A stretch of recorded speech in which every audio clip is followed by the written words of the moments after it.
This channel does not promote any violent, harmful, or illegal activities. All content provided by this channel is meant for an educational purpose only. ছোটবেলা থেকেই প্রায় সকলেই নিয়ম মেনে সরস্বতী পুজোর দিন সকালে গায়ে হলুদ মেখে স্নান করে থাকেন। যতই ঠান্ডা লাগুক না কেন, বাটিতে সরষের তেলের সঙ্গে মেশানো হলুদ মেখে স্নান করা কিন্তু মাস্ট।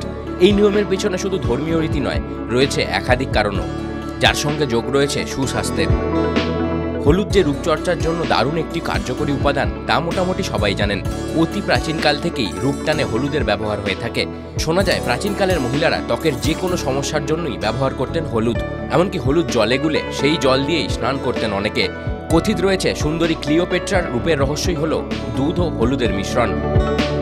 বিশেষজ্ঞরা বলছেন হলুদ প্রাকৃতিক অ্যান্টিসেপটিক, ব্রণ কমাতে দারুণ সাহায্য করে হলুদ। শুধু তাই নয়, রোদে পোড়া ত্বককে ঝকঝকে করতেও দারুণ কাজে দেয় হলুদ। যে কোনো দুই ঋতু সন্ধিক্ষণে ব্যাকটেরিয়া আরও সজাগ হয়ে ওঠে। বিশেষ করে শীত থেকে গরমে পা দেওয়ার সময় ত্বকের নানা সমস্যা দেখা দেয়।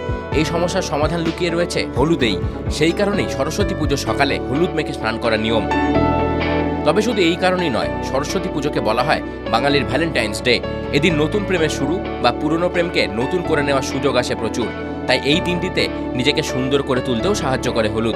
তাই যতই শীত লাগুক না কেন, সকাল সকাল গায়ে হলুদ করেই নিন। TV9 Bangla digital.